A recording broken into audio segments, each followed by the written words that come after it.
So this is an example of the most basic clock you can possibly make, a round circle. Here's an orange circle, a pink circle. This one's a circle, blue and green. We don't want to make circles. This is far too easy and far too boring. One step up from a circle is a circle with some things stuck to it. So we've got some smiley faces which have been cut and stuck down as well. The limitation for your planning of your smiley faces, if you want to do something like that, is that the parts have got to fit onto this size of a piece of MDF, which is 210 by 150. This is an A5 piece of paper to demonstrate that size. Another example with little egg shapes that have been stuck around onto a background to make this clock. Again, got to limit it so it fits onto 210 by 150. You see what I keep reiterating there. Some slightly more interesting examples. One is in the shape of a sun and a moon, so the clock mechanism will go behind here. It's been coloured in yellow. And then we've got a very nicely painted, still a circle, not my favourite, but it's got some really cool cutout shapes. And as you can see a bit clearly there, you've got shapes of the birds and the leaves to give it some interest, and it's been very, very nicely painted. Holes cut through and this overall outside shape, and again it's been very, very beautifully finished, and this is the kind of standard that we want you guys to aim for with this clock project. Okay, I'm going to show you how to convert the image which you will draw into the image we need for the clock, and then how to get all the way to laser cutting. I've chosen this sun inspired design to go forward and develop into my clock to be manufactured, and to do that I need to do some changing of how it looks, so I am really happy with it. So maybe I'll do a few more versions, and then I've got to understand how the manufacturing process works. First limitation is the size. We've got to use a size that's no bigger than this. This is an A5 sheet, so this is a piece of paper that's been folded in half, and that's the final outcome. It's the final size of the clock, so that will then fit onto our laser cutter and we can produce it. I've been inspired by my original shape, and then I've sketched it using pencil, not pressing very hard, onto this piece of paper. And we'll go through the whole process using this design and make it in school to show you how the process works. So I've got it as a pencil outline, which means I should be able to rub out this pencil. It's very important. I'm going to use a pen. I've got some whiteboard pens. You should all have hopefully a whiteboard pen which you can use, or any kind of pen. It's got to be black.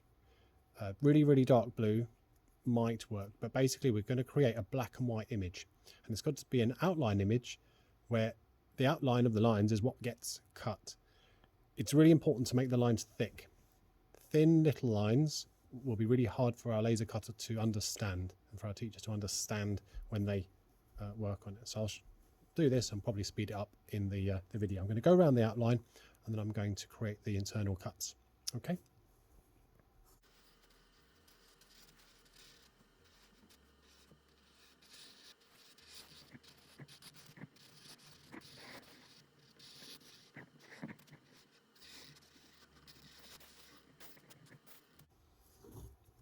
Okay, so I've drawn the outline, and that looks like it'll work. As far as I'm aware, it'll cut out. What I need to do is think about any cutouts of the clock.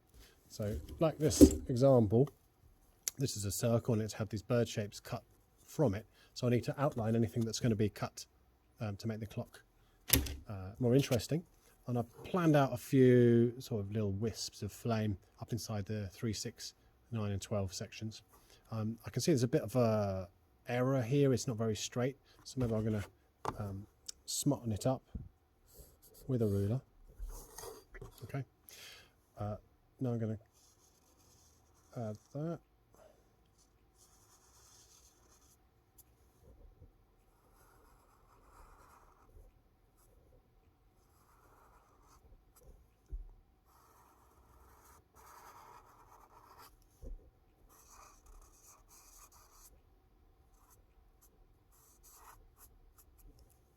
Okay, so it's a quick job. You've got plenty more time to actually do the drawing.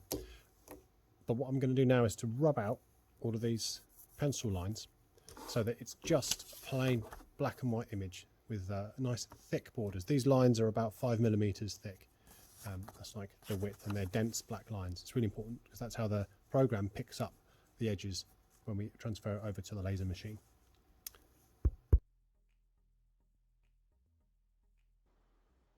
Right, this is to show you how we're going to manipulate the artwork that you send to us. So you send it to us on Teams. It's got to be attached into your Teams area, your Teams team, and then I'll download it and I'll put it into 2D Design.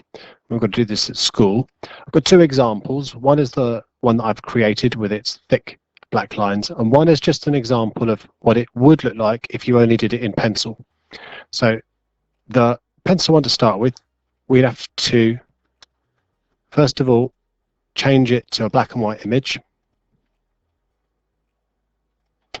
like this, and we change the luminance, which is how much light is appearing on the page. And because there's not a lot of difference between the grey and the back of the page, it gets overshadowed really quickly and doesn't give you a very clear outline.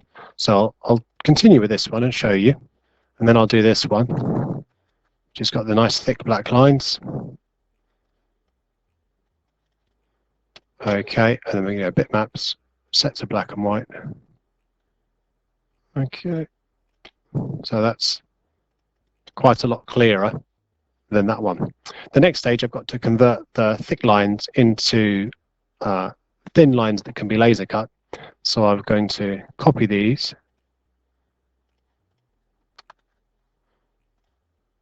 and I should go bitmap and contour the bitmap. That's drawing a line around the edge of what the computer sees of each block of color. So it's drawn around everything that the computer can see, and I get this outline. I'll do the same one here.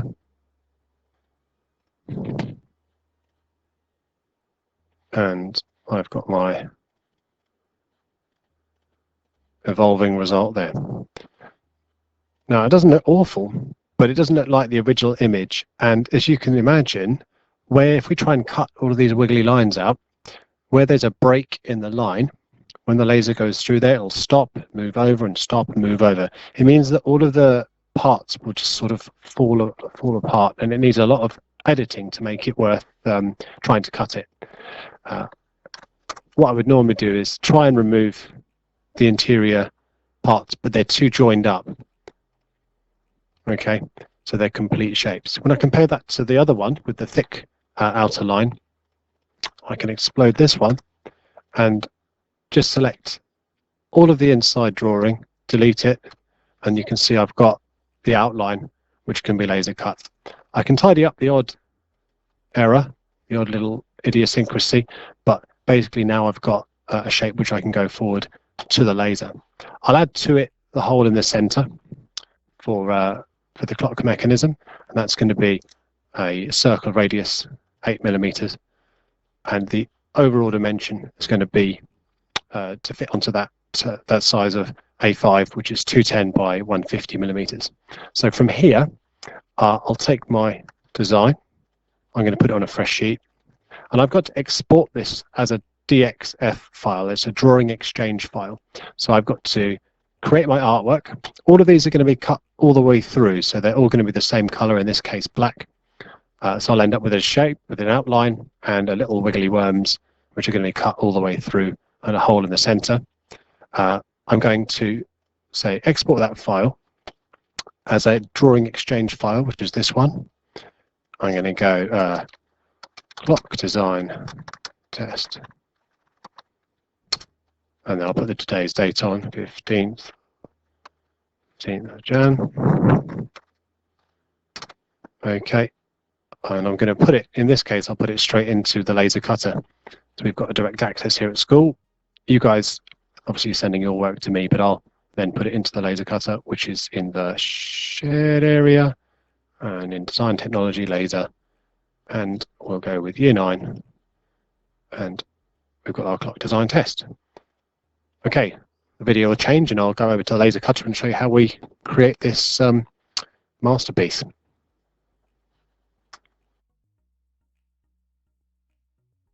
You can see on screen I've imported the shape for the clock design, which I did on paper, and then I transferred via Teams onto my computer at school, and then we'll convert it into this drawing exchange file. This is opened up into the Laser Cutter software. This particular one is called Laser Script, but it's different ones for different lasers. And what it does is converts those lines, those graphical lines, into coordinates that the machine can run on. Now, what I've got to choose is how powerful to set my laser. I've got a box at the top which has got my cut speed and power, and I can choose to set that anything from a power of 0 to 100% and speed 0 to 400, and I change the speed and power depending on what material I'm going to cut. The material we're going to use for your project when you're at school is going to be some thin MDF, because it's easier to cut and it's nice and clean and it gives you a really good finish for your project. So that's reasonably thin, and I can refer to a table of information, and on my table of information I've got MDF just here, 3mm MDF.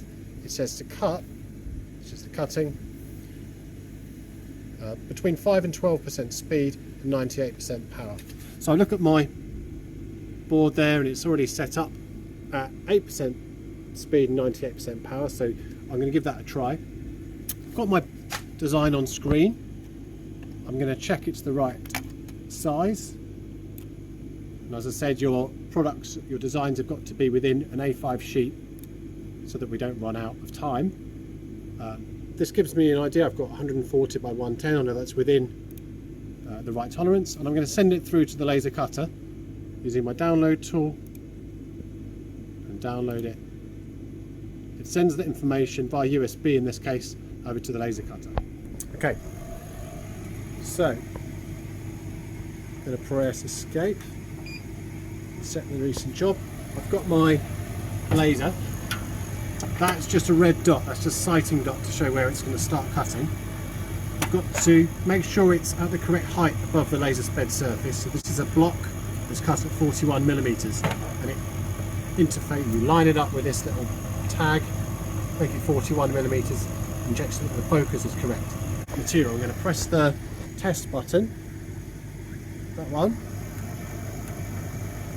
and if we're lucky, okay, it's tracing out the outline of the box that would fit the work we've designed. So I can press test again.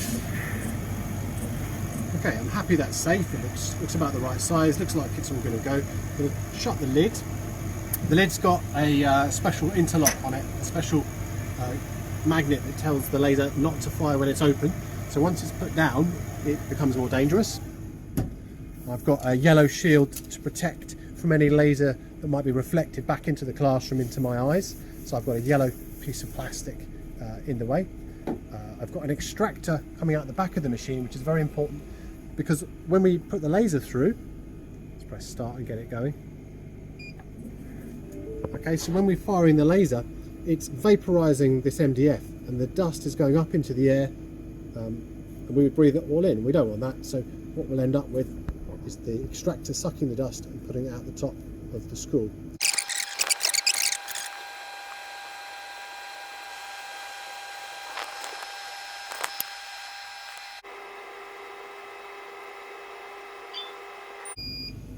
Okay, give it a minute, literally a minute, for the dust to be extracted, so any of the vapour, the dust, the smoke that's been created to be sucked out the back and up the chimney.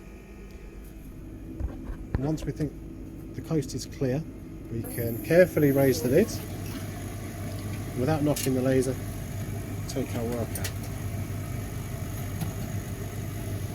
Nice clean cut, and I think it's more interesting than the paper version. I'm going to put this in an envelope, post it to myself.